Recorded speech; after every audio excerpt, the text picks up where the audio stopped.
নরেন্দ্র মোদী সরকার শপথ গ্রহণ করে ফেলেছেন, মন্ত্রিসভাও ঠিকঠাক, কিন্তু পশ্চিমবঙ্গের ফলটা খুব একটা আশানুরূপ নয়। পশ্চিমবঙ্গের ফলাফলটা কেন আশানুরূপ হলো না? যে পশ্চিমবঙ্গের ফলটা ভালো হয়নি তার একাধিক কারণ আছে। তৃণমূলের পক্ষে খুব ভালো হয়েছে। মূল কারণ হচ্ছে, আমি যেটা মনে করি, লক্ষ্মীর ভান্ডার প্রকল্প যেটা চালু করেছে সেটার মাধ্যমে লোককে ভিখিরি বানিয়ে দেওয়া এবং এই ভিক্ষালব্ধ ধনের এটাকে ভোটে পরিণত করা, এটা হচ্ছে তৃণমূলের সবচেয়ে বড় মাস্টার স্ট্রোক বলুন বা যাই বলুন। এরই ফলে প্রধানত তৃণমূল জিতেছে এবং তৃণমূলের যে এই গরু চুরি, কয়লা চুরি, চাকরি চুরি, পাথর চুরি, রেশন চুরি ইত্যাদি এগুলো সব মুছে গেছে।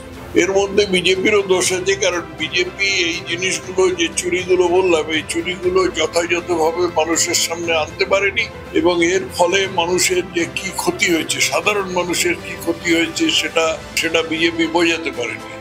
এছাড়া আরো কিছু আছে, যেমন ঠিক প্রার্থী দেওয়া হয়নি বিজেপির তরফ থেকে, এরকম আরো কিছু আছে। আমি মুখ্য কারণগুলো বললাম। এই যে তৃণমূল কংগ্রেস, আপনি বলছেন যে লক্ষ্মীর ভান্ডার, তৃণমূল কংগ্রেসের যে জয়টা, এটা কি শুধুমাত্র লক্ষ্মীর ভান্ডারের জয়, নাকি বিজেপির বুথভিত্তিক সংগঠনের জায়গা থেকে?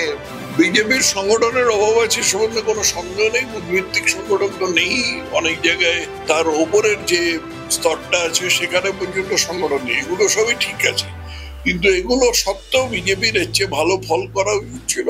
প্রার্থী নির্বাচন নিয়ে সমস্যা আছে। যখন তৃণমূল কংগ্রেস 29টা আসন পেয়েছে, বিজেপি আগের বারের তুলনায় 2019-এর তুলনায় কম আসন পেয়েছে, কিন্তু বিধানসভা ভিত্তিক ফলাফল যদি আমরা বিশ্লেষণ করি, সেখানে দেখা যাচ্ছে যে 2021-এ তৃণমূল কংগ্রেস 215টি আসন পেয়েছিল, বিজেপি 77টা পেয়েছিল।